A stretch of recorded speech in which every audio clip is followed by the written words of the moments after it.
Howdy, all of you delicious people. I'm here to review 13 Ghosts.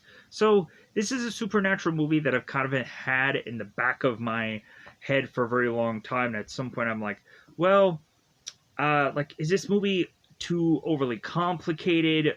Or is it just one of those movies where, it really doesn't give you, a good enough explanation to where it feels like they leave a lot of stuff out?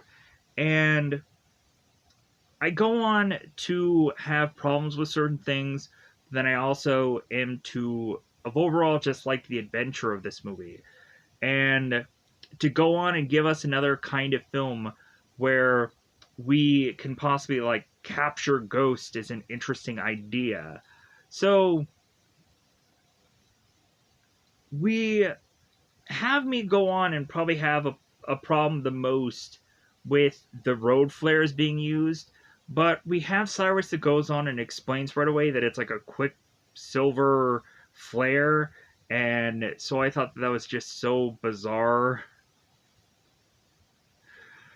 I would naturally go on and assume that the real rational reason for the road flare would just state that well, ghosts don't like light, and so hence why you would have the the flare there to kind of scare them off. Because we could also just rationalize that all the ghosts, there's a reason why all of them are in the basement, beyond it just being this convenient horror kind of thing of oh yeah, don't go down in the basement kind of thing still, or rationally have all the ghosts in the basement, because then all the people would be on the upper floor and wouldn't know that the ghosts were even there until later on in the film.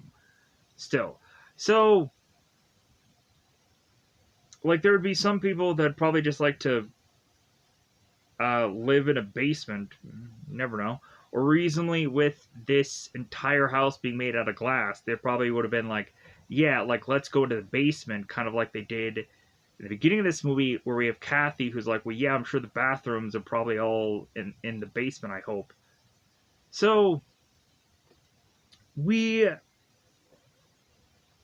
have a film that goes on and does remind me of movies like House on Haunted Hill, or just any haunted house movie that you've probably ever seen, and then has to come up with a rational reason for why all these ghosts are there, and why we had to go on and have this kind of catching ghosts kind of scene in the early parts of this film, to realize that Cyrus has gone on and been capturing ghosts for a very long time. And also, we would rationally have to assume that the capturing of these ghosts would probably come with a big payday. And so maybe Cyrus has gone on and been doing this for a very long time, and has been really cranking out the dough. So, in all honesty, it would be interesting to me to see if they were to have gone on and possibly made a sequel out of this movie, just to see where they could still go with all of this, these certain things. We have these cubes that are to trap these ghosts. So it would be kind of interesting to just kind of see where we could continue with a sequel of this film. But maybe some people would be like, no, no, no, no. I think they went all the ways of which that they could have gone in this movie. Plus, we had Arthur, who is to have read Latin, and so maybe he could have gone on and figured out how all of these things work, and that's how he was to probably make a ton of money if Cyrus wasn't already well off anyways. So, with that said, let's go on and just kind of quickly tee up this movie. So, what we have happen is in the first beginning of this film, we come to find out a character named Cyrus is to perfect how to capture a ghost. And so he ends up going with a psychic named Dennis to try to trap a ghost named the Juggernaut. So we come to find out that this ghost is to really be the last one that Cyrus really needs, But then they end up talking about a 13 ghosts shortly thereafter that. And so then we're like, okay, like they're bringing up basically what the title of the movie is. And so how it has to be 13 ghosts at some point in this film. So we then go on and have to get into Arthur's family and are to have this kind of quick going through this house as we have all these credits roll, and then we have to, by the sounds of things, explain that this family has gone through a lot and have had a real history with one another, and so that leads us to realize that they are to lose somebody in this family, and come to find out after they get into what I guess is to be the current time of this family, we have them also find out that they are to lose a uncle that they barely ever heard of, and come to find out that uncle is rich, and that uncle ends up just being Cyrus. And so we're showcasing this big lavish house, and of course these people of just poor means or just trying to get by means are to have heard that some rich uncle is to give them a house, and they're just like, yeah, we're gonna jump on that. Even though Arthur's like, well, like, let's kind of just slowly get into this because, like, there has to be just some kind of like catch, or there has to be some kind of like joke about all of this. So we come to find our characters going into this glass house that seem at some point after a lengthy amount of time since being in this house, we realize that the house is to close in on them, and then the machine is to start to roll. So we come to find that Dennis, the man who, of course, was to work with Cyrus, is to try to come back into this house, trying to look for some kind of payout that he rightfully deserves and never had gotten. He was promised and contracted a lot of money to find out that in the end, uh, Dennis was left with really nothing. So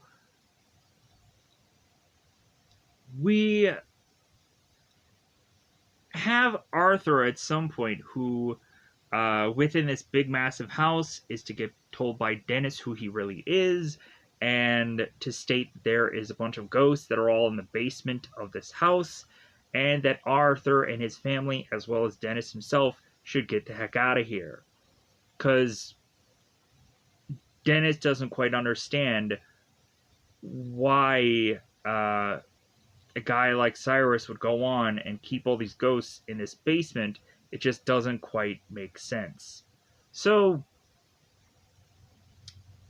we all of a sudden have Arthur, who is like, well, yeah, like I'm gonna go on and I'm gonna get out of here. I'm gonna realize what a mistake this is, because Moss, the lawyer, is to go on and tell Arthur, it's like, well, hey, like Cyrus is well off anyways. So if anything, we could just have quickly Arthur turn around and sell this house, and just whoever owns it dies. And it's like, well, I made my money though.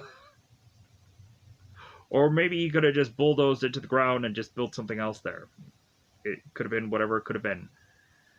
So Arthur then starts to realize that his family is going missing, and so he has to look through this gigantic house, because it seems that's where they kind of state that, like, the more and more we go through this house, there's like so many rooms, and there of course is like this big basement, and so like everywhere they go, they're like, man, this place is like a mausoleum, like this place is like a mall, like we're never gonna get out of here, we're never gonna figure out a way out. And it seems like they're going through a maze, really, when more than likely this set piece is probably a lot shorter than they would go on and have you believe it is. But so, either way, so also kind of seemed like a little bit somewhat similar to like Jurassic World, where we would go on and have like, okay, this is the T-Rex area, okay, this is the raptor area, this is here, this is there, these are where these certain ghosts are, and that's where they'll be held. But oh no, wait, like something happened and now they're just getting out. Oh no. So yeah, so with that said, like at the end of the day, 13 Ghosts was fun. Definitely gonna give it a thumbs up. I thought that this was a solid, good film. I really did enjoy it. Let me know in the comments below if you were to have ever seen this film before and want to recheck it out, or if you are to just now see it, because of course I'm going to give you an app to say that you can see this film for absolutely free. So, with that said, I was to have gone on and watched this movie via an app called Zelifonic. Zelivonic. Zelifonic. It is a app that you can, in fact, watch a number of different kind of shows and movies for absolutely free. And at certain points, you may have to go on and maybe watch an ad or two. But that, of course, is the price that you pay for free. And you can basically see anything. Even brand new, like, theater movies that are to have kind of crappy kind of bootleg versions of them. But hey, like, it's either you pay a price for a ticket and watch it in the theater, or you can watch it at home. Convenient. Great, right? So, with that said, I think it's about that time to just double five this bad boy up and go on into the territory of which that I am to always call spoiler time. Spoiler time. It's about the time I'm going to spoil this movie. Really, I think the only times that I'm going to try to like cut certain things is like I'm going to try to cut a little bit of dialogue in this one, the spoiler version, or there's certain times where there's obviously like a recapping of something where I'm obviously not going to go back into it. Like I'm not going to go on re-explain who all of these ghosts are again if I am to go on and explain them at certain points in this film, because I will. Like, I'll explain certain characters' backstory, because I found out that there was a place that did have a backstory of these characters. And I was like, okay, that's rather interesting. That really goes on to, like, improve my movie watching ability. So I thought that was really great. So, with that said, let's scoot this up a little bit. So,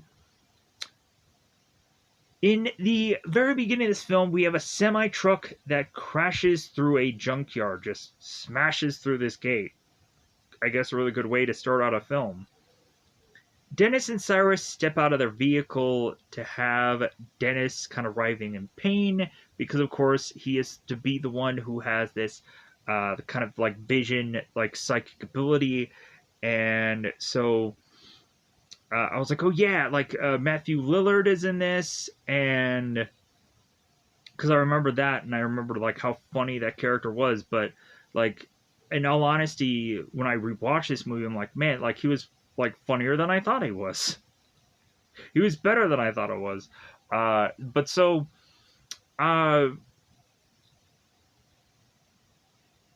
Cyrus asks if of course Dennis's visions are bad. Dennis feels the ghosts are breathing down his neck, and so when Cyrus turns, Dennis tries to take some drugs to kind of take the edge off, and we have Cyrus that immediately kicks the drugs out of Dennis's hand. It's like, well, hey, like, I want you to like be here. Like, I want you to be like coherent. Like, I want you to be in the moment. So Cyrus wants Dennis to tell him where the ghost is, so that way they can kind of set up this big massive cube that is to be like the trapping thing. And I was like, oh yeah, like they do have uh, these like box like things that have this Latin, these spells, these incantations to keep the ghost inside. And so I was like, wow, that seems like a really good idea to figure out a trapping way. And honestly, like I would enjoy if this thing would have somehow turned into a show that you could go on and like not have Cyrus be the bad guy, but still do this whole like ghost capturing thing and make it seem that Cyrus is the good guy and he's doing something right. And then uh, we roll into the 13 Ghosts like sequel movie where then he's the bad guy. I thought that would have been a really interesting tale. Uh, but anyways, so we have Dennis that goes on to try to figure out where the ghost is by touching on the ground. And so when Dennis touches the ground to get a feel for this ghost, who we find out is the Juggernaut, who they call the Breaker, because it tends to seem that this guy likes to pretzel a lot of people, if you know what I mean. So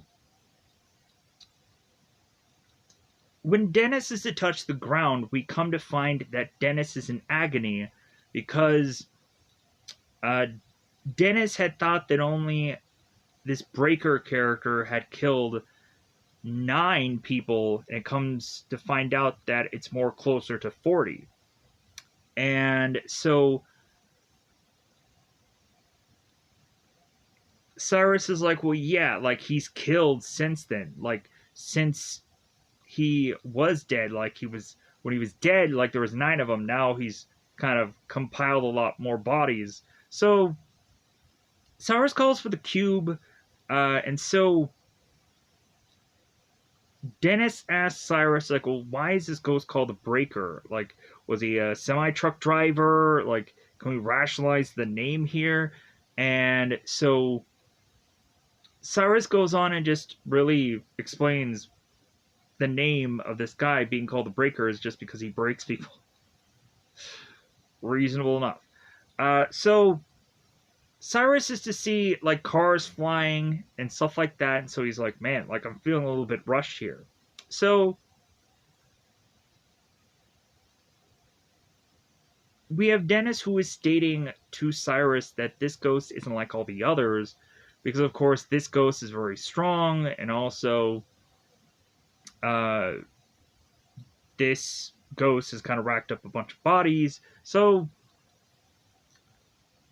we have Cyrus is like, well, like I can go on and just give you a bonus that you'll probably never get. So Dennis feels that Cyrus won't have enough of that kind of money to give to him, and Cyrus is like, like I think you'd be wrong. So Dennis touches Cyrus to just kind of see like what his plan is, and we have Cyrus who kind of pushes off uh, Dennis here to be like, well, hey, don't get too curious. So we all of a sudden have these kind of like ghost hunter characters that we come to find out are to be like we have Kalina explain it in the film, and she states that they're like ghosts reclaimers and or spirit reclaimers, and they go on and like save ghosts from being trapped somewhere. And like she goes on and like says they're reclaimers, and then Arthur in this movie is like, what the heck is that? And then she's like, well, like we save spirits that are trapped. So Damon and Kalina interfere in what Cyrus is trying to do here, but we just have Cyrus's thugs that just grab both Damon and Kalina, And we have Cyrus, who is to kind of mock them and just be like, well, hey, like, I guess you guys still have your Quicksilver flares and your magic book, your arcana. So Kalina says uh these aren't animals, they're humans, and Dennis says, like, well, they're dead humans. So and they're killing live living ones also, is what I kind of assumed. So it's like, well, hey, like, if this is a thing that these people can eliminate from others being dead like this ghost is, then more the merrier. So, or better that they go on and do that then. So Damon realizes what Cyrus is trying to do, and it won't work because he doesn't have the spells, or he doesn't have the 13th ghost. Dennis unsure what Damon meant by that. Oh, wait a minute, like, I was like contracted for 12 ghosts, and like Damon is talking about a 13th one, and so Cyrus to radio for his people to adjust the cube so they can capture the ghost.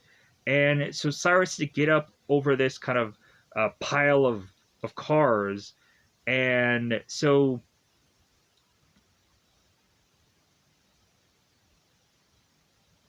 Cyrus, of course, is to just explain away to Dennis as like, well, hey, like, what's one more ghost? But Cyrus's state, but I don't have time to argue. Like, I don't want to argue. So Cyrus brings in a truck just full of blood, and they call it bait. And so Dennis is like, oh, okay, all right, like, because I guess ghosts just love blood. Especially when we start to see the angry princess, who is the girl that just has like the kitchen knife, and she has nothing on uh, but scars that she's probably like cut herself, it seems. So we have Cyrus that is to go on and tell his men to start the tape that is to be of certain people who are to chant.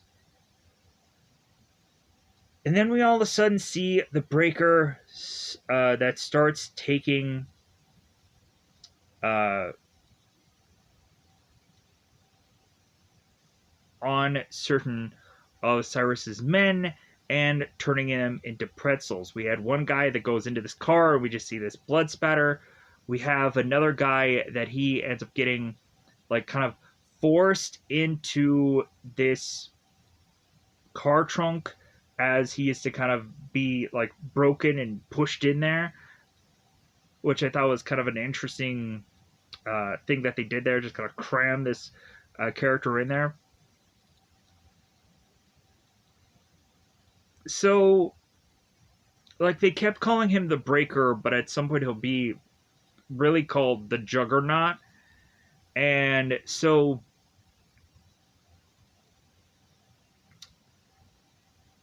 the Breaker drops a car on a man's stomach, just like BAM! As the rest of Cyrus' men are being thrown around, just kind of chucked around, we have Dennis, who's just kind of looking at the carnage here. And so one of the men mistakenly just kind of run into this cube, and we have the Juggernaut that goes into the cube, and they close the cube. And so Dennis is trying to like stop the Juggernaut from killing this man, but it's far too late. Like, this guy is to be chucked around so much so that it's like, dude, like, this guy's beyond saving. He's dead. You might just well just call it now. And there's no way that they're gonna risk like having uh this ghost get out. So like that guy's just dead. So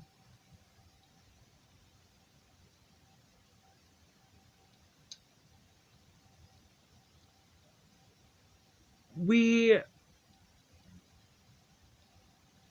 have Dennis that hears screaming and finds Kalina is the one who's actually doing the screaming. As we'll find Damon, who is with Kalina, dead or soon to be dead, as well as Cyrus, who is to have a metal piece through his neck, a very large metal piece, to make us assume that that character is to also be dead. But then we are to question certain things the later and later this movie gets. So we transition uh, to this home that Arthur's family was in, and the transition that we kind of go with this family, as well as to give us these like opening credits. So in this somewhat like flashback like thing, we have Kathy that is grabbing onto Bobby to kind of grab his arms and kind of swing him around.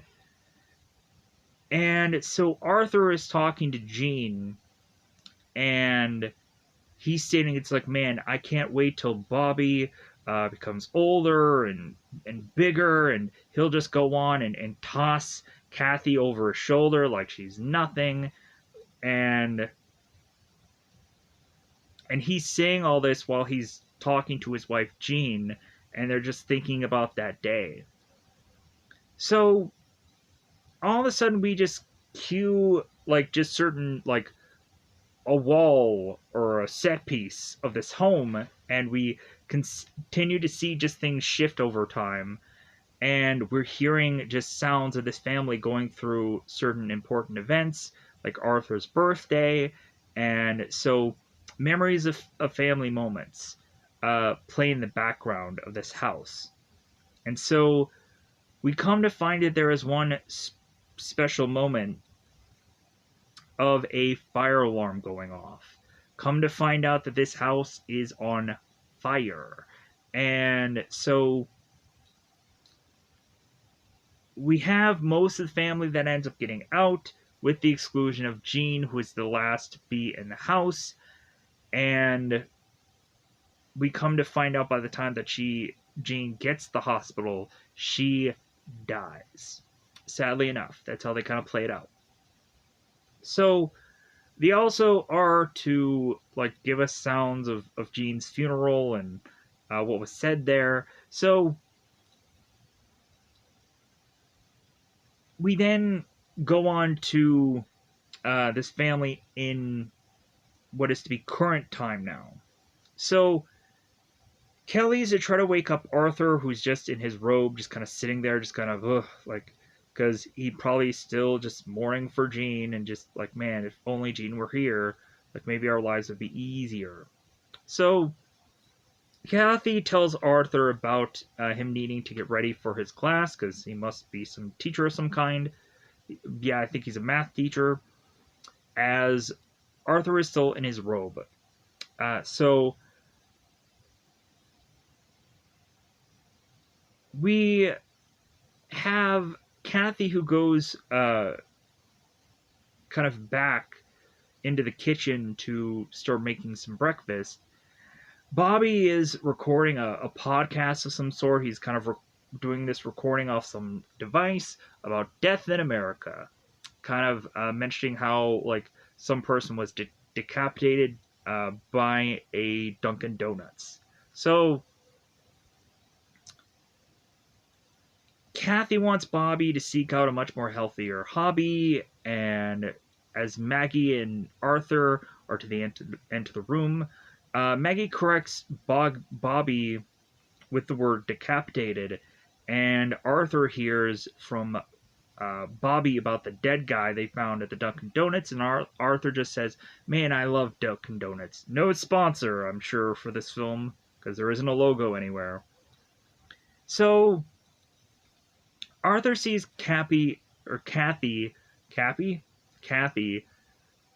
making breakfast, and so we go on to have Arthur that is to try to stop Kathy from making breakfast, because it's like, well, hey, like, what do we hire Maggie for? Like, have her make breakfast.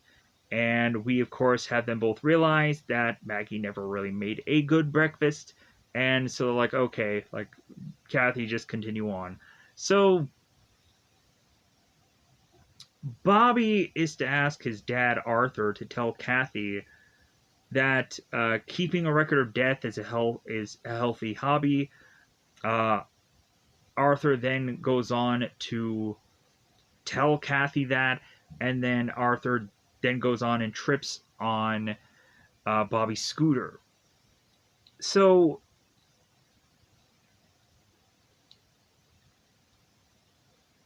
we have them state that they used to have a bigger house before, but now like this is all they can really afford, and a knock at the door all of a sudden happens, and so we have Arthur that assumes that this is to be some lawyer of some kind, and we of course have Kathy is like, well, I thought we were good on our credit, and Arthur is like, no, that's not what this is about. So we have Ben that goes to the door, and we find Benjamin Moss, or as he is to go on and say who he is Ben Moss. And Moss tells Arthur he's a lawyer of Uncle Cyrus's estate. Arthur talks about him barely knowing Cyrus, as well as Cyrus being known for like squandering the family fortune, which Kathy only heard the word family fortune, and so Arthur's like, well, yeah, but he like squandered it. Like we don't even know how really rich he is. So Moss just kind of comes in after asking us, well, hey, is this a good time? And Arthur's like, yeah, because he has a big like stain upon his shirt. So Moss did a prior recording 6 months before Cyrus's death to send to Arthur. So we have this kind of video. So, like, this video to me, it kind of looked like a video from one of those kind of like mobile uh, computer games. It kind of looked like that kind of uh, approach of a video. It looked weird. So we have Cyrus that talks to Arthur about this him being the sole beneficiary and gives them a key to their new home. Cyrus regrets never spending more time with Arthur and hoping that this house and all of his fortune would go on and possibly make up for that. And he also states that he hopes to see him in another life. Weirdly cryptic, we're having Cyrus kind of talk here. So Moss tells the family they can see the house whenever they like. As the next thing we see is them making their way to this new home, because they would go on to see like how many bathrooms this place has, and Kathy's like, "Oh my god, our own bathrooms! Oh my god, it's amazing!" And to see all like these visuals of this house, like, "Oh my god, this is amazing! This is a dream home." So as the next thing we see is them making to this new home, during the drive, Arthur asks Kathy if things are starting to get better, and Kathy immediately agrees with that statement. It's like, yeah, things are definitely looking up. So we then go back to Kalina, that is getting her quicksilver flares and her uh,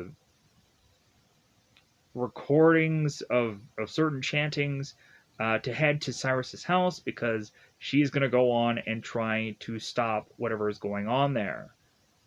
It seems. So we come to find that when these people get to the house, we have Moss who's kind of upset because there is a truck here already, and so Moss is like, okay, what is all this about? Come to find out, we have a powerman or power man that is to try to get into the house that wants to check up on the breakers. We come to find out that that power man is none other than Dennis disguising himself. And so, what Dennis really wants to go on and try to do is look into this house to see if there's money there so he can take what is rightfully his, supposedly in his own mind. So,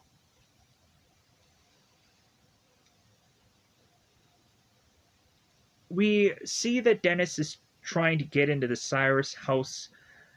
Moss asks Dennis if he could come back tomorrow, and Arthur is happy to help with whatever Dennis needs. They realize the whole house is made of glass. Yeah, they probably should have figured that out when they were to really get close enough to it. So, Kathy immediately says, I hope that the bathrooms is in the basement. And so I was like, well, yeah, like, what if somebody was to go on and really want to live in the basement? Come to find out there might be a bunch of ghosts that are there also. But hey, Kathy is excited about the new house and wants to move in, and Arthur wants them to take one step at a time. So Arthur realizes certain glass pieces has like Latin inscription on them, and so he's like, like I know this word Latin, like because I guess we have a math teacher who can also just be really good at Latin, bizarrely, or maybe it's something that is in the family genes, or really it's also just convenient for certain characters to know Latin in a horror film because that always works out somehow. So Maggie is definitely stating that she won't be cleaning any windows or mirrors or any glass related things. Because mirrors, what was I saying there?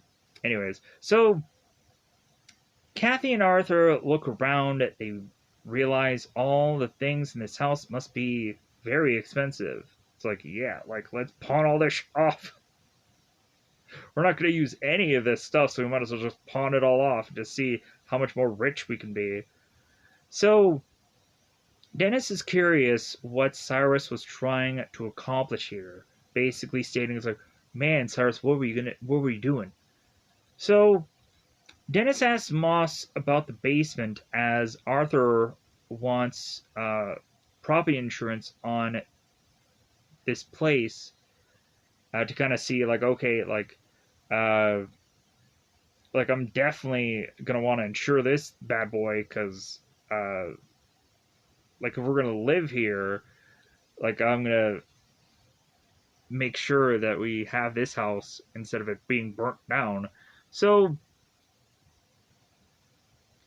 Moss is to tell Arthur that there's papers that need to be signed and then a house tour. As the family runs off after Arthur is to even tell them, no, you stay in this one room and don't go anywhere else. So Dennis looks for money, but then realizes that there are ghosts in the basement, and so he's like, "Oh, like that's where they like left uh, these ghosts. Like he just stored them all here." So Arthur talks to Moss about there being no way he's going to be able to afford this from a math teacher's salary, and so we cue back to Dennis, who is now in pain. He's having these visions, and while going through the basement, not really realizing that all these ghosts are down there. So, but eventually he'll get there. Moss reassures Arthur that he will never need money ever again, and because Cyrus is really good with his money, like he was a genius with it. And plus, also, I'm sure a bunch of those ghost cubes could go really well. because they seem to be shatterproof and whichever. So as soon as you can figure out how to catch those ghosts, you're in pretty good hands. So Dennis is to now put on the ghost glasses to have Dennis see what's really going on in this basement. So we first off see the baseball star, Royce Clayton, who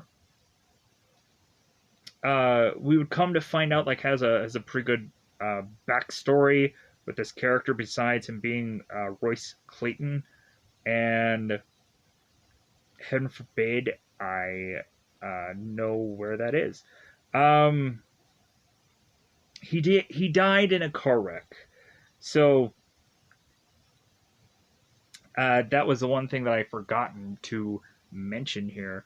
So we also have the Pilgrimess ghost that doesn't really have an actual name.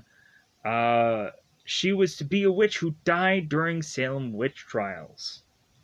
So, like, that was the ghost that, of course, uh, Dennis got to see, and at some point there might be a lot more than that, but really I'm just gonna like kind of take it slow, and at some point when we really see these ghosts I'm gonna explain some more of their backstory. So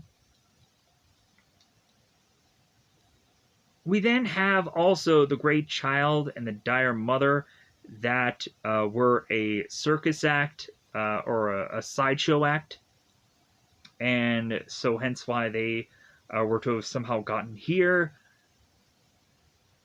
The Hammer, who was a blacksmith killed by racists, and then, like I said, like I'll go on more when I see these characters a lot more. Bobby takes his scooter through the house as Kathy and Maggie are happy with what they further see because they're just kind of looking all over the place, like, oh my god, like this could be my room, this could be my room, this could be, yeah, that's kind of how they go here. So Moss wants Arthur to sign as Dennis needs to talk to Arthur about what's going on in his house that he's completely unaware of. So Dennis reveals who he really is, and Moss's office warned Moss about Dennis. And so Dennis starts walking around trying to explain how Dennis knows Cyrus, and Dennis realizes that anything that he can probably go on and explain sounds crazy. Dennis explains him and Cyrus used to be ghost hunters together. So we would have Arthur that's like, wait a minute, like goats? Like what are you telling me here? And so Dennis is like, no, ghosts, like boo, you know? So it's like, oh, ghosts. Okay. So back with Maggie and Bobby. Maggie and Bobby run through the house as Dennis pleads with Arthur to leave the house. Bobby and Kathy uh, have gone on to pick their own rooms, and Dennis wants to leave because there's containment cubes in the basement for what he or what we'll find out to be all those ghosts. So Moss talks about Dennis and that he's been harassing Moss's office, and that at some point I'm sure Dennis was to be owed money from Cyrus, and which of course Cyrus did owe Dennis money, as Dennis is like, well, yeah, he owed me a lot of money. So back with Maggie, so she puts on the ghost glasses, not knowing what they actually do, and so as Bobby also wants to wear them, And Maggie's like, no, no, no, no, like you're not gonna get these so easily, and so like Bobby kind of has to beg for it. So Dennis wants out, as he would recommend Arthur leaving with his family too. So Dennis falls as Arthur asks, like, well, hey, like, are you okay? Like, what's going on here? So Arthur touches Dennis, and Dennis is seeing visions of Jean. Dennis asks Arthur not to touch him because, of course, like, really, Dennis could either have a seizure or just, like, touching people is just awful for him.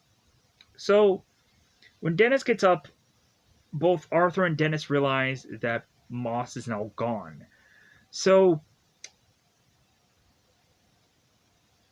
Moss goes through the basement wearing ghost glasses. I guess he is to have been a person who immediately knew what every bit of this was all going on, and was to have probably like struck the deal to even put this whole house together. Who knows? Who knows how much he really knows? So Moss goes on and just starts looking at some of the ghosts, and he like kind of puts them down. Like we have, of course, Moss, who is to look at the angry princess and be like, "Well, hey, like nice chest, like this and that." So, and then he kind of walks off. So we then, so we see him looking at the baseball star and the firstborn son, Billy Michaels, that was obsessed with cowboys as a kid, but he has an arrow through the head. The angry princess, that of course is to be the girl who is wearing absolutely nothing but a kitchen knife and scars. We come to find out that she was obsessed with her looks, that she took a knife with her to the bathtub and ended her life. So we also see that uh, the angry princess is to have blood all over the wall of her cell, and I'm assuming the reason for that possibly is, compared to all the other ones, is because I think for her, she didn't want any reflections to see herself, because then eventually she would go on and try to adjust herself and whatever. So maybe that's the reason why there's blood all over that room. Because also, whenever we see the angry princess anyways, we just kind of see blood wherever she goes anyways. So moving on, maybe that's just a thing for her. She's just the person who is to go on and just have blood all over the place. Moving on. So Moss grabs a briefcase full of money, full of that ching ching. And so Dennis and Arthur notice the house is adjusting, moving, and whatever. So Dennis and Arthur try to find his family as glass starts to shift. The angry princess's door opens as Moss realizes a ghost is standing right in front of him. So Moss is like, yeah, about that crack that I made earlier, I'm sorry. And as Moss is to continue to back up, all of a sudden we find that one of, or two of these things of glass are to all of a sudden quickly shut, and that goes on to split Moss in half the long way. So, yeah, like we eventually have Maggie who makes a joke about like, well, hey, like, did the lawyer split? Yeah, he really did split, literally. So we have Arthur that realizes his family left from the one room that they were supposed to be in, and so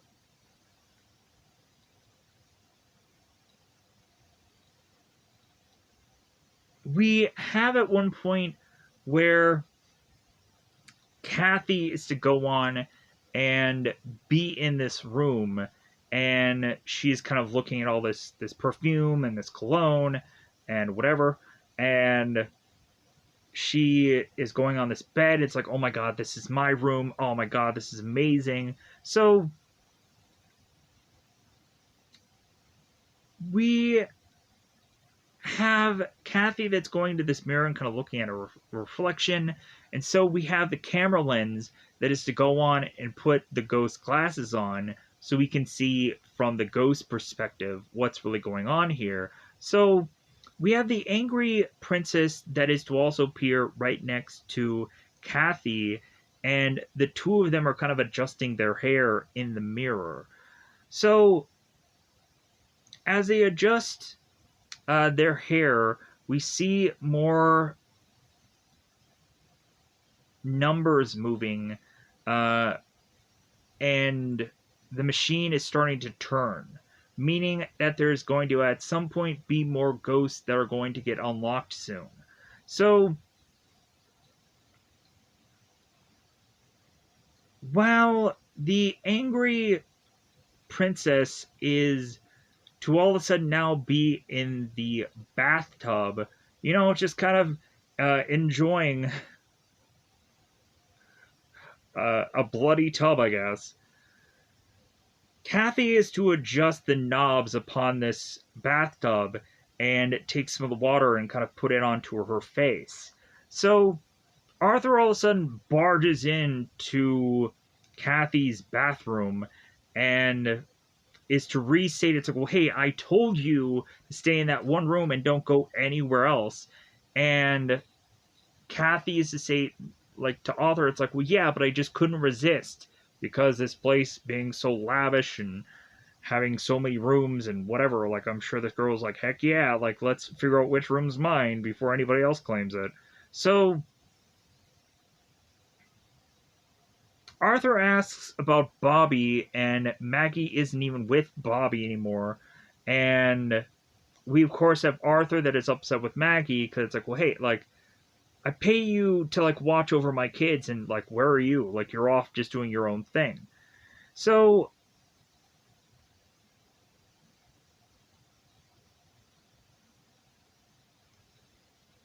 Bobby is using his scooter uh, to go around downstairs, being tempted by a ghost to play, and someone else, who of course is Jean, is warning Bobby not to come down. So Bobby gets told to come down by the bound woman, Susan Legros, Legros, a cheerleader who was strangled by her boyfriend, it seems, is to be the story of this character. So Arthur tells Kathy and Maggie to wait outside as Arthur will get Bobby, but the door is no longer there of where it was. The front door no longer exists, it seems. So Arthur breaks a chair off the glass because the glass is too thick, and of course we find out that this glass is to be shatterproof as well as also soundproof. So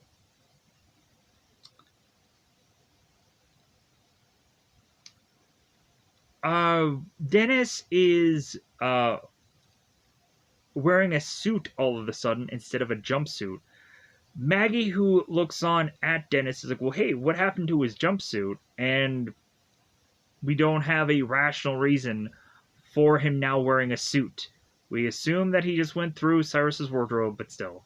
Anyways, so Dennis tells Arthur the place is sealed. Arthur wants Dennis to help them look for Bobby, and doesn't really know who Dennis is, but we have Arthur that is telling Dennis, like, dude, I want you, like, glued to my side. Like, there's something fishy going on here, and I think that you're connected, so, like, where I go, like, you go also. So, like, he doesn't want Dennis being out of his sight. So, Maggie asks about the lawyer splitting, the joke. So, Bobby continues down the stairs as other doors open. As the family looks for Bobby, Dennis tells the family the glass is to be shatterproof and soundproof. So, Bobby probably won't even hear them from where they are. So, Dennis tells the family everything that's going on is happening in the basement. As Bobby gets scared by a ghost, crashes his scooter to then see the torso. The torso ghost was to actually be a gambling addict named Jimmy Gambino. Sounds like the Great Bambino, but Gambino.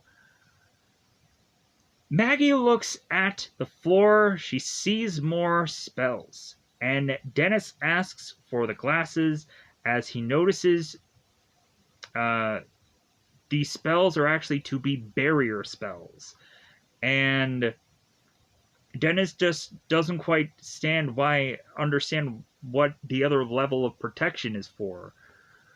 So Arthur starts to head downstairs as Dennis tries to stop him, reminding him that, hey, downstairs is not a petting zoo, and there are ghosts downstairs. Arthur makes a deal with Dennis. If Arthur pays whatever Cyrus owes Dennis, that Dennis will help find Arthur's son. So we come to find out that Jean talks to Bobby and convinces him to go back upstairs and find his father. And we legit see her, and we even have Bobby who is to recognize that this is his mother. So Bobby walks backwards and hits a glass wall as Cyrus is at the other end of that wall and is going to press against it. So Maggie yells for Bobby as Arthur tells everyone that they need to split up. And the funny thing of it is Arthur just said that he wanted to have Dennis with him at all times, but then when they split up, Dennis goes with Maggie as Arthur goes with Kathy, which that does make a lot of sense. Have two different genders or two different gender couple whatever together. But anyways, still, it just kind of bugged me because Arthur just made that statement. So, but Arthur justifies it by saying that this place is too big. So the hammer smashed against the glass as soon as Dennis looks to see if the ghosts' cubes are all open, or if all the ghosts are now all gone. So Dennis, of course, is to kind of really just jump back and well, of course you go on and do that right as I'm looking at it, because as soon as I put my face to the glass, you have to go on and do something like that. It's just what ghosts always do. So Dennis is talking about the ghost, and Maggie is to finally put on the ghost glasses, and so Maggie's like, oh, there's a ghost here, and we then have Dennis finally a believer, someone that can is to be on the same page as I am. So Dennis Dennis says since the hammer died the way that he died, he's stuck in this torture realm, and violence is the only thing that this ghost knows. So, as well as a number of these other ghosts that I guess they only just like to hurt people. So, but now, again, finally, Maggie is a believer. The hammer puts out a nail, and as soon as Dennis gets back the glasses, the hammer attacks the glass, having Now Maggie starts to walk off, and before Dennis starts to follow her, he gives the hammer the finger, and I thought that was great. And so Dennis just kind of walks off. You know what would have been really good if later on in the movie, when Dennis sees the hammer again, if he would only brought up like, well, hey man, like about that finger though, like, hey, I'm sorry. That would have been a funny scene, but we didn't go into that because, of course, maybe they were gonna like edit that out at some point for it being made for TV, because that would probably be a thing, right? Like, how could they go on? They would have to edit out a whole character, but I don't know. They'd have to figure something out. So, uh, Dennis gets a vision of what will be his death. Because, of course, I've seen this movie before. But I've also re-seen this movie. So I'm stating this while I'm, like, watching the film. So I'm like, oh yeah, like, he goes the way he goes in this film. Kind of like how the guy who is like Chris Kattan goes in House on Haunted Hill. If you haven't seen that movie yet, a spoiler, I guess, but like that's not a huge spoiler because like that character is just this one character who is like desperately just wanting to get out of the house, and he's like, "Give me my money! Like you have my money, I want my money. Give me my money." He's that kind of guy. So Arthur and Arthur and Kathy find Bobby's recorder, but not him. Arthur tries to play it back to hear Bobby screaming, and so Dennis continues with Maggie to find the jackal may be out. We have Dennis is just like, well, hey, like, F the kid. Like, forget about him. Like, if the jackal's out, like, we might as well just, like, we need to get out of here now. Like, this is this guy. So the jackal is to have been a murderer and died in an asylum. And so you could probably tell that by the straitjacket, obviously. But there wasn't like there was other like things about this character, but I didn't want to state them because there's certain words that I don't want to frickin' say. And you could probably figure that out if you really thoroughly research this character. So with that said, if the jackal is out, then yeah. So I already stated that. Kathy tells Arthur maybe Dennis is right, and Arthur doesn't want to believe that ghosts are real. As when Kathy puts on the ghost glasses, all of a sudden the jackal surprises her and attacks her and kind of tosses her up against this wall and starts like slashing into her. Arthur is to be very baffled and confused, and so Arthur's like, "What is it? Like, I don't see it."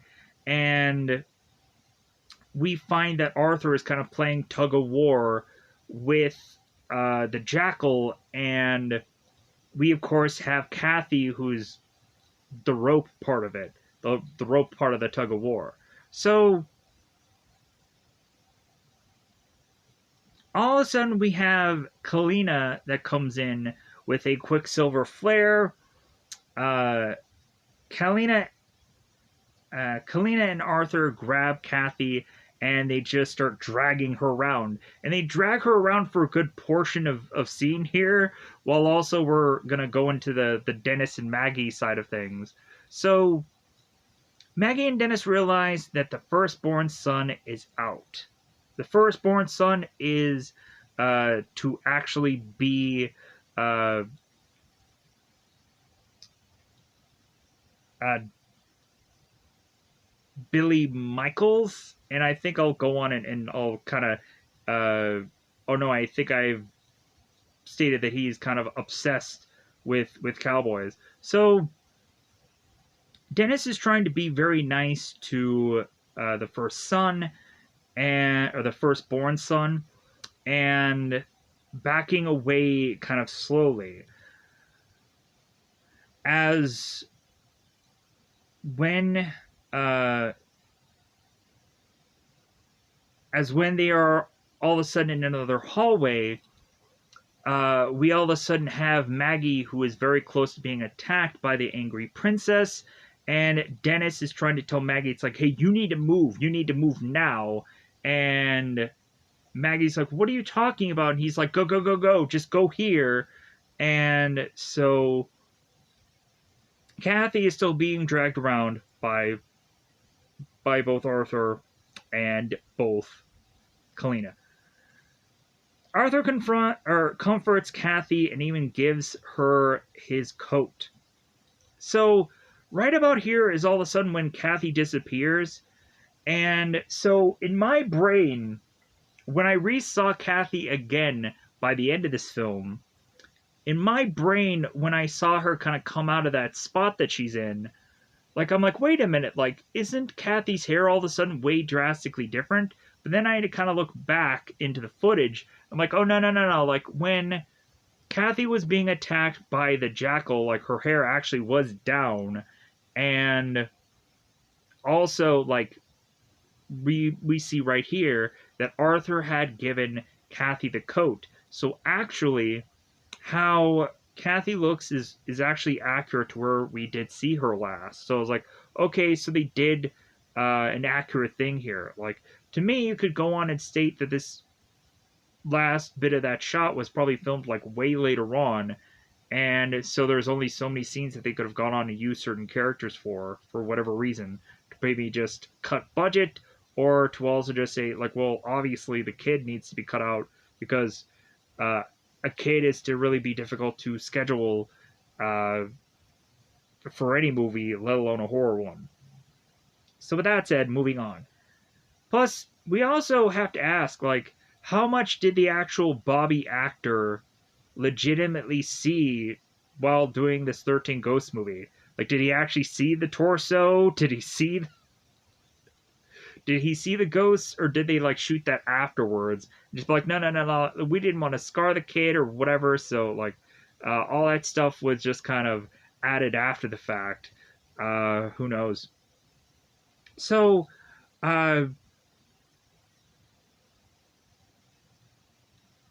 now Arthur is to be with Kathy, comforting her, giving his coat to Kathy.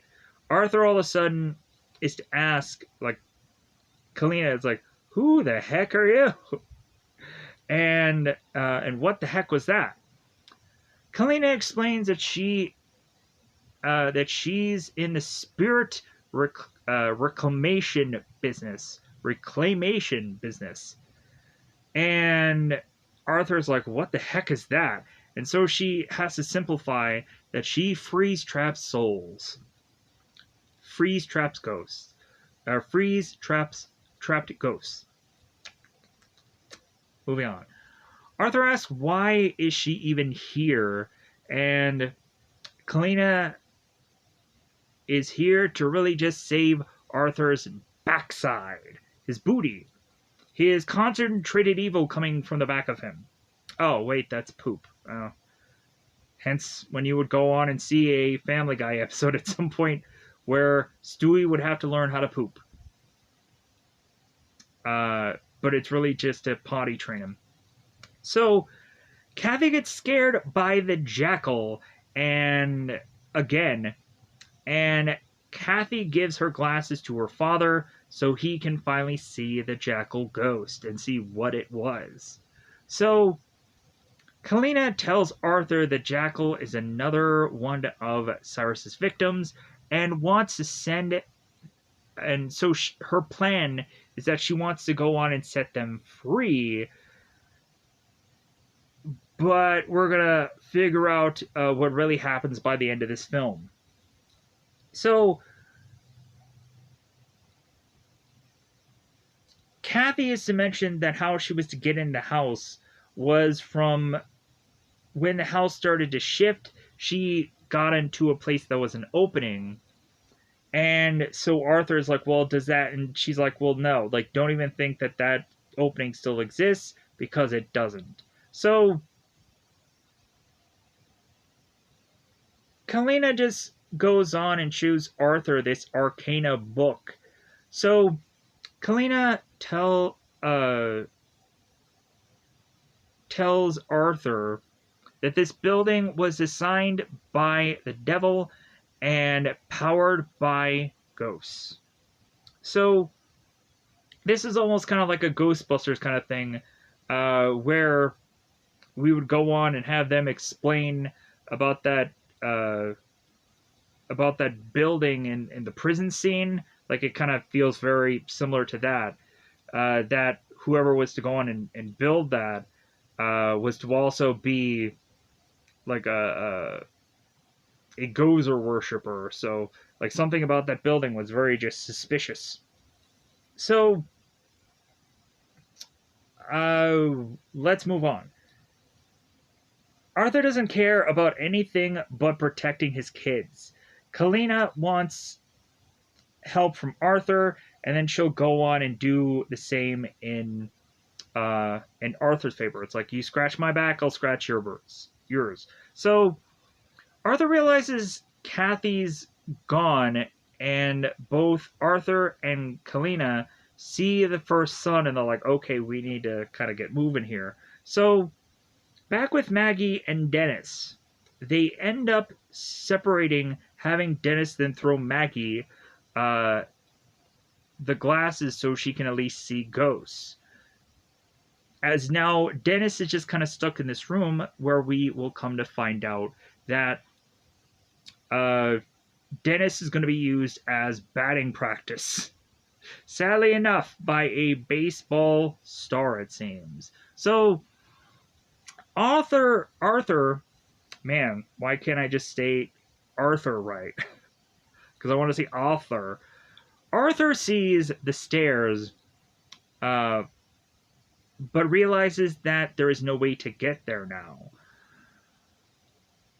But he realizes that because when he tries to get there, it's like, bam, there's a piece of glass there, and it's a dead end.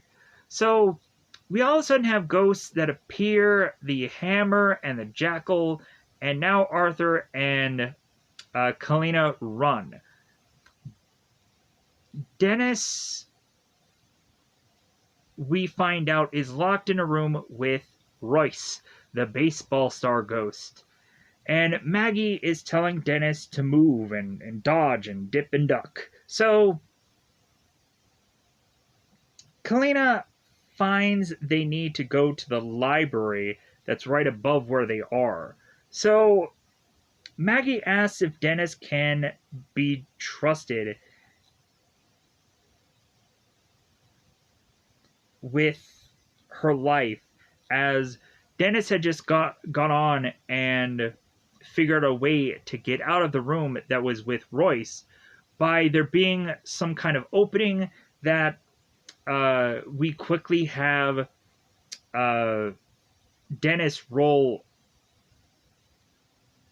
on into this opening, and then it closes, and then we again have both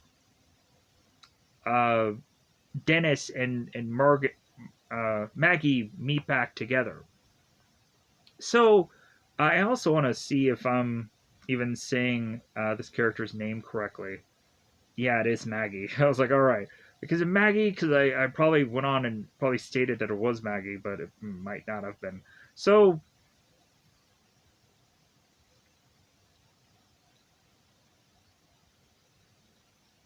we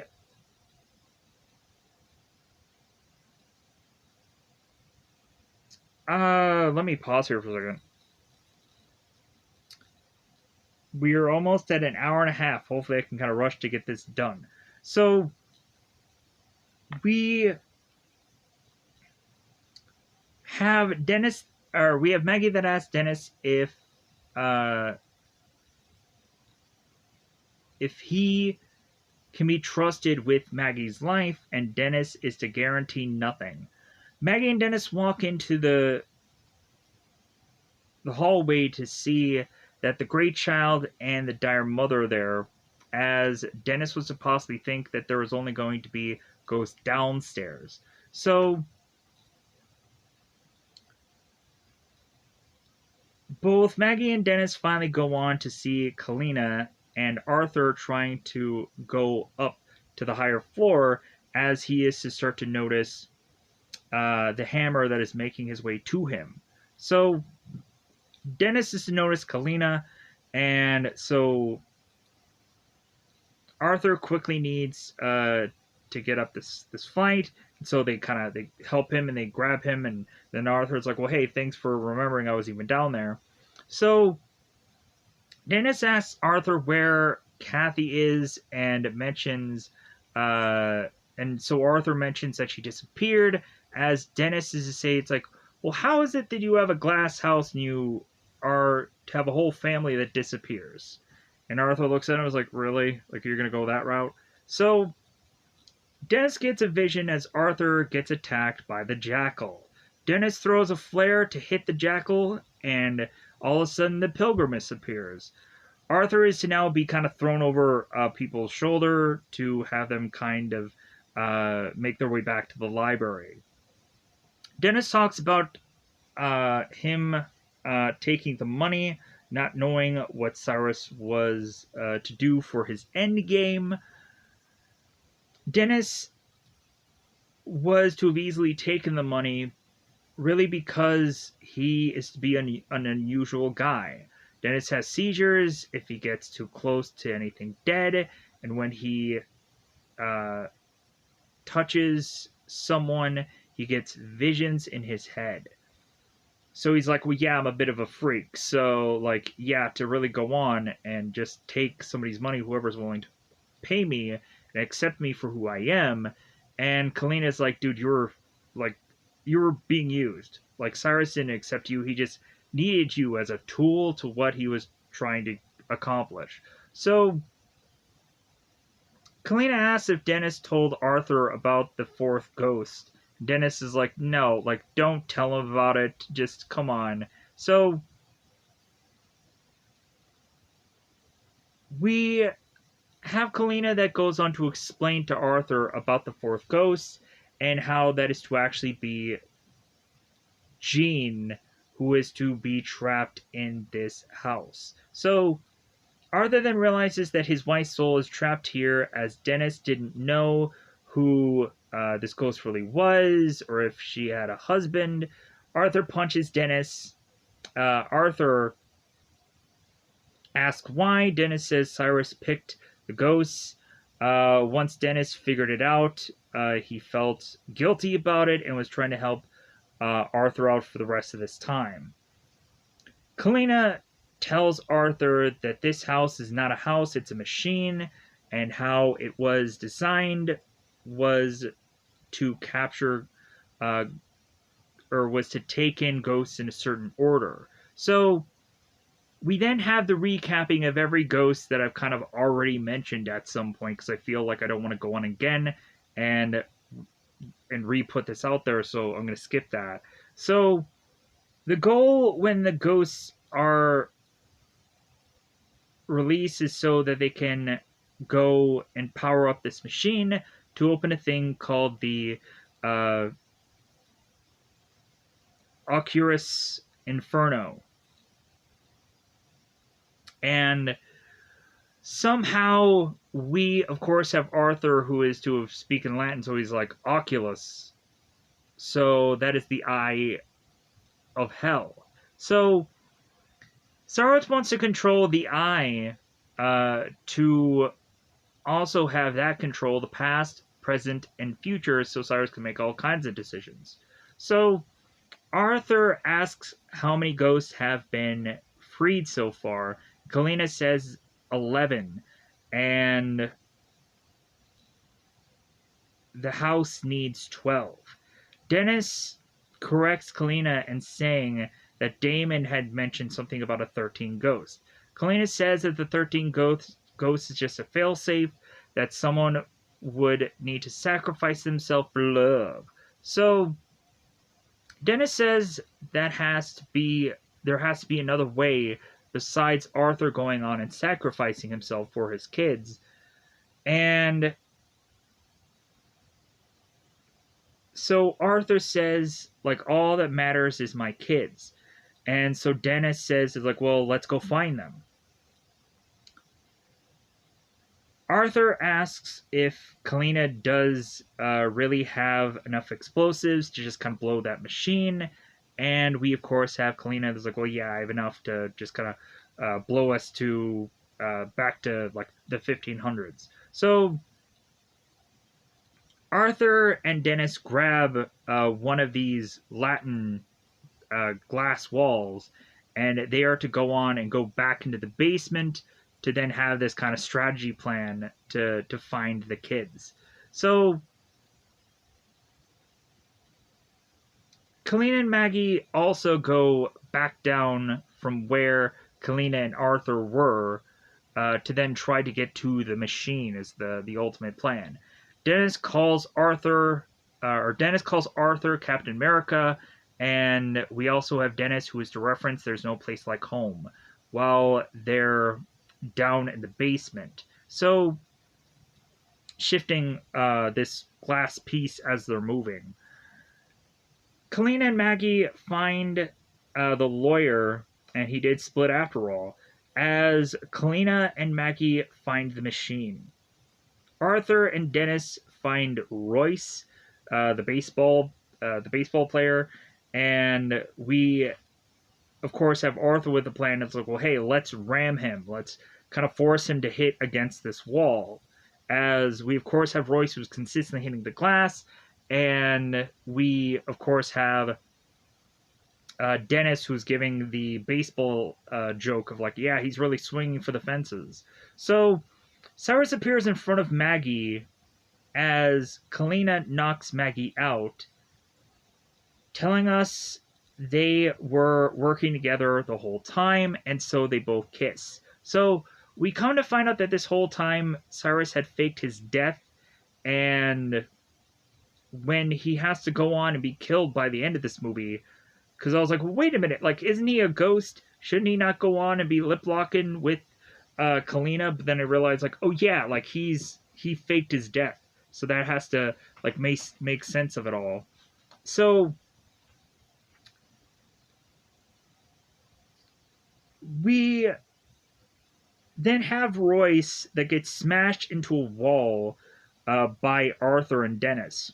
Cyrus is missing the spells in the book and yells at Kalina. Kalina is to mention, it's like, well, why are you yelling at me? I killed Damon and I stole spells and helped Arthur even stay alive long enough for you to get some good usage out of him. So Kalina hands the spells over to Cyrus as he's like, well, hey, like, where are they in the book? And so that's what really Cyrus needed. So we come to find out that there are some heavy hitter ghosts that are coming their way, like the Hammer. And so Dennis decides that he's going to press Arthur against this wall with this glass piece.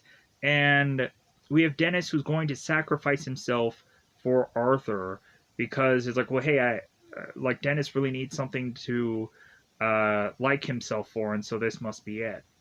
So the Hammer is to come in and start like softening up Dennis sadly here, and then all of a sudden, because Dennis was to have seen his death, and he was like, well, obviously I'm not going to die from the Hammer, so I might be fine. But then all of a sudden, when Dennis is to start to make his way to get away from the Hammer, he immediately walks right into the Juggernaut, and so we have Dennis. It's like, oh crap! Like, I guess this is when I die. So the Juggernaut gets free, and then Dennis realizes that his death will happen soon. Dennis gets snapped in half by the Juggernaut that is to go on and just kind of like smash him against this thing and just kind of so he breaks that way. So Cyrus tells Kalina to put Arthur's kids in jeopardy as Cyrus then puts on the tape of chanting as the ghosts start to one by one seemingly disappear to go into the positions that they are supposed to get ready for this machine to do what it's supposed to do. So Arthur sees Jean one last time, and Arthur's like, "Well, no, I can't live without you, Jean." No. And then Jean disappears, and so Arthur continues to cry. So Cyrus goes on to make his way to killing Kalina by having her go into this this trapped place where she ends up getting squished and killed. So Arthur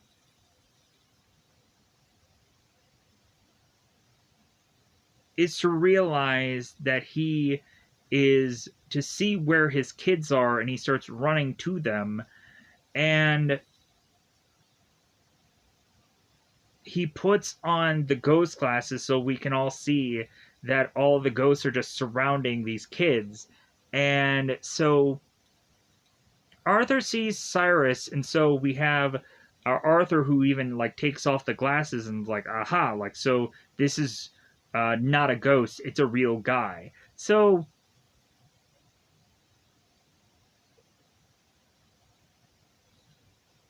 they go on, and like we also have a moment where when Arthur was to put on the glasses, he was to start counting all the ghosts, and they recap all of who the ghosts are. So again, for like a third time, you're getting to know who all these ghosts are. So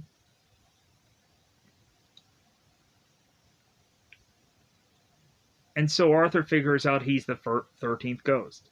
Arthur starts fighting with Cyrus. Cyrus is to, of course, fake his death because he's fighting with Arthur. So Cyrus tells Arthur his sacrifice will make the machine work, meaning Arthur's sacrifice.